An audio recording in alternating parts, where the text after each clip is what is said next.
नवंबर 1961 में नेहरू अमेरिका की यात्रा पर गए थे, जहां उन्होंने राष्ट्रपति कैनेडी से मुलाकात की। इस मुलाकात में नेहरू ने कैनेडी जैसी ताकतवर हस्ती को बार बार अनदेखा किया, जिसका जिक्र मिलता है भारत में अमेरिका के तत्कालीन राजदूत केनेथ गालब्रेथ की किताब एन एम्बेसडर्स जनरल में। गालब्रेथ कैनेडी और नेहरू की मुलाकात के चश्मदीद थे और उन्होंने अपनी किताब के पेज नंबर 248 पर जो लिखा है उसे आप ध्यान से सुनिए। अमेरिकी यात्रा के दौरान नेहरू बुझे बुझे से थे। राष्ट्रपति कैनेडी ने उनसे जब भी बातचीत करने की कोशिश की तो बदले में नेहरू ने हमेशा सिर्फ एक या दो शब्द कहकर अपनी बात खत्म कर दी और कभी किसी बात का जवाब नहीं दिया। राष्ट्रपति कैनेडी नेहरू के इस व्यवहार से बेहद निराश हुए।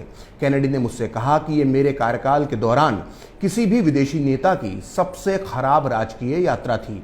इतना ही नहीं, कैनेडी ने यह भी महसूस किया कि नेहरू राष्ट्रपति कैनेडी से बात करने के बजाय उनकी पत्नी जैकलिन कैनेडी से बात करने में ज्यादा रुचि रख रहे थे। सोचिए, भारत इतने बड़े संकट से गुजर रहा था, उसे चीन से मुकाबला करने के लिए अमेरिका के राष्ट्रपति कैनेडी जैसे दोस्त की जरूरत थी और हमारे देश के प्रधानमंत्री कैनेडी का अपमान ही नहीं कर रहे थे बल्कि उनकी पत्नी जैकलिन कैनेडी में ज्यादा दिलचस्पी ले रहे थे।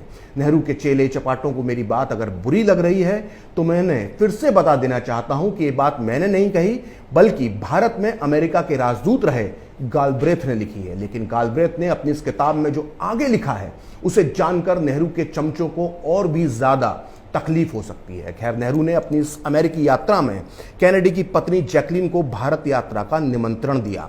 जैकलिन मार्च 1962 में भारत यात्रा पर आईं।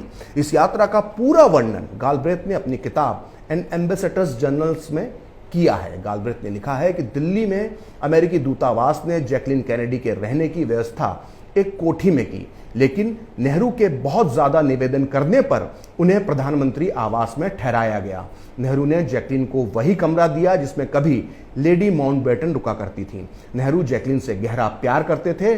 उन्होंने जैकलिन के साथ अपनी तस्वीर प्रधानमंत्री आवास के मुख्य प्रवेश द्वार पर लगा रखी थी।